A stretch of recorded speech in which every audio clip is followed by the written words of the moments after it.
Alright guys, welcome back to Stats Brewing. We're here to do a little bit of an experiment. Got some old hops I alluded to in the last video, and today we're going to make a hop tea. So let's get started.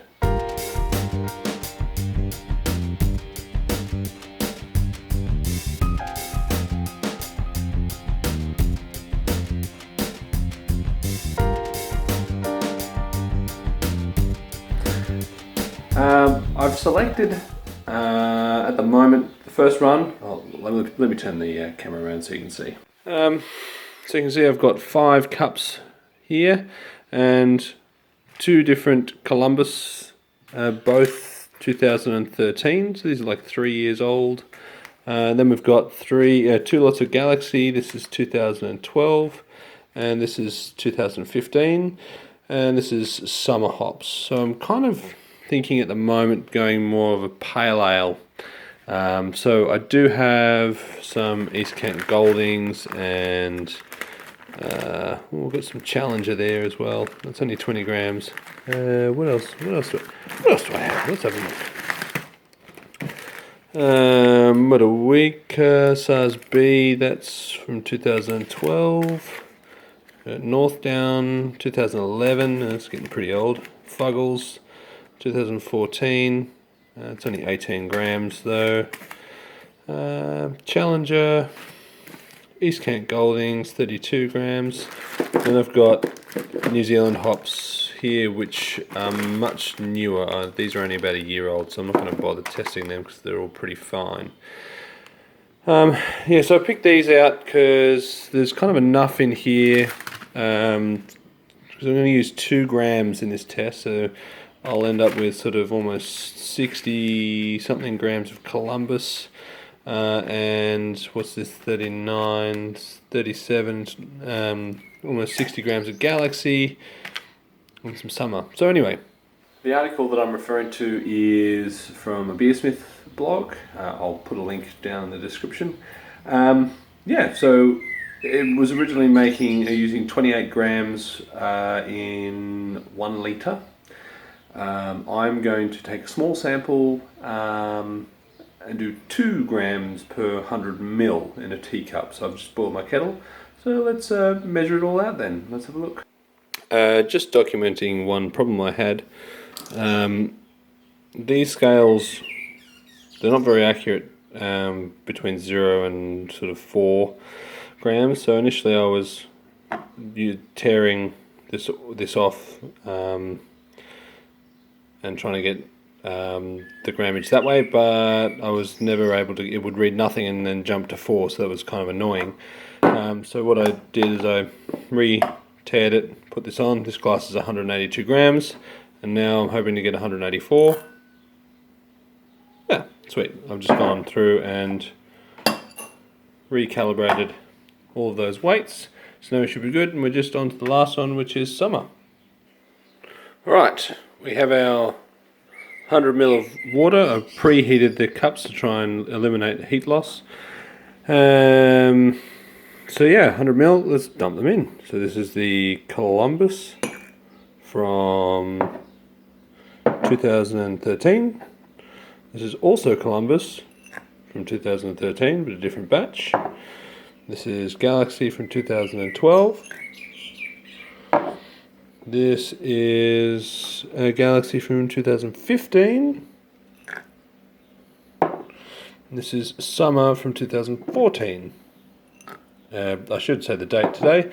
The date today is the 18th or 19th of November 2016. So yeah, I might give them a stir with a spoon. There we go. And just let them steep for 20 minutes, but don't worry, I'm going to pause the video and come back. The magic of video, right? Alright, we're back. It's been 20 minutes. And it's all kind of settled down a bit. Oh, I did swirl this one up a bit, so that's going to take a little while to settle down.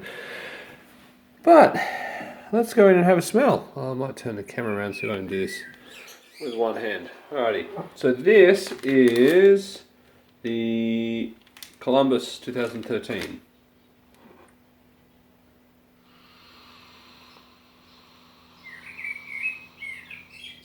Yeah, I'm getting a really nice. It's almost like a slightly. I want to say sherbet. I don't think that's right though. But it's really pleasant smell. I don't think I smell any Parmesan cheese or off flavours. I'm going for a taste. This is going to taste pretty interesting.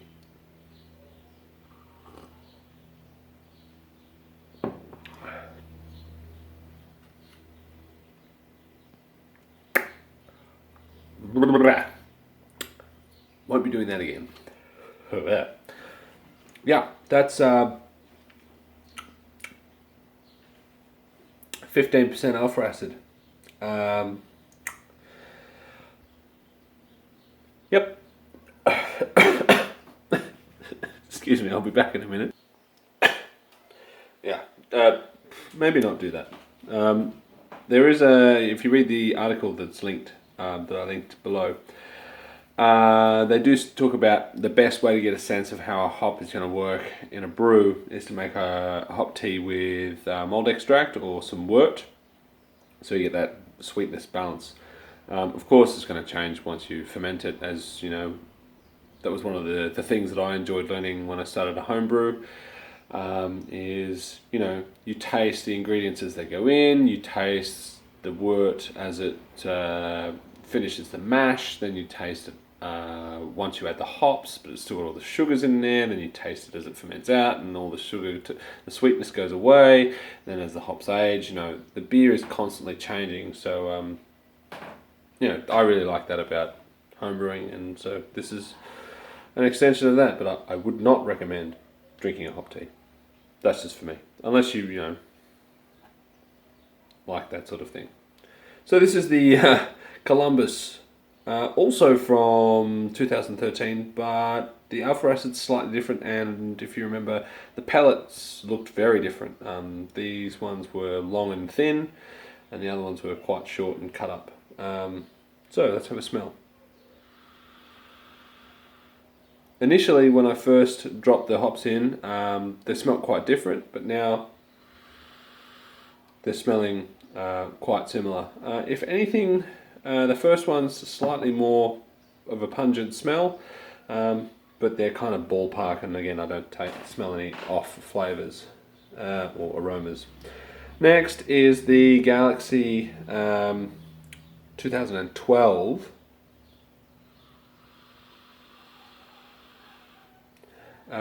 Different smell to the Columbus, as you would expect. It's got a kind of an earthy spiciness to it, which I know is not what Galaxy is normally smelling like, but I think I would use them in a brew, and that's what this is all about. This is now Galaxy 2015. Oh, this one's got like a grassy, asparagus-y aroma to it. Now I'm torn. Is that just because it's fresh? Like 3 years fresher than the other Galaxy? Or is it because it's been stored in a semi open to the air Ziploc bag in a fridge or freezer that went up and down in temperature as I fermented beers, blah blah blah blah. That one's a maybe. Let's go to the summer hops now.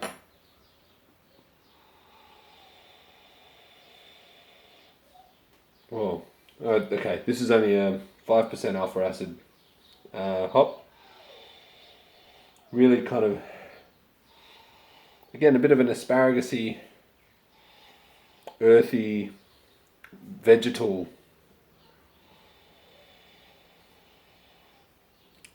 smell, but you know, it says on the packets, you know, pleasant apricot and melon. Now, if you told me melon, I might be able to buy melon, but yeah. So, my thoughts. Columbus, both good. We're going to use those. Galaxy is good. The 2012 I would use, I think. And I could probably take a chance on this guy. And maybe this guy too. I will put them in for probably no less than 5-minute editions. I wouldn't be dry hopping with any of these. I'll probably whack them in at sort of a 5-minute, maybe 10-minute edition. Or something like that, because I want to, just in case they've got any bugs on them, make sure they're sterilized and everything. I do have some more Galaxy that I brewed my SJ Paul beer with. I think I've still got like 50 grams of that. So maybe we'll do a pale ale with Columbus and Galaxy, and I've got some Brooklyn and Nelson Sauvin. Maybe it's going to be an IPA. Yeah. So, I hope you found this hop tea experiment that I've never done before. Found it useful. If you've got a couple of old bags of hops like what I have lying around, I recommend you do it. And except don't taste them. Don't drink the hop tea. That's not good. So yeah, this is Stas from Stas Brewing, enjoying the last of my Grunion Pale Ale that you would have probably seen the review of. Signing out.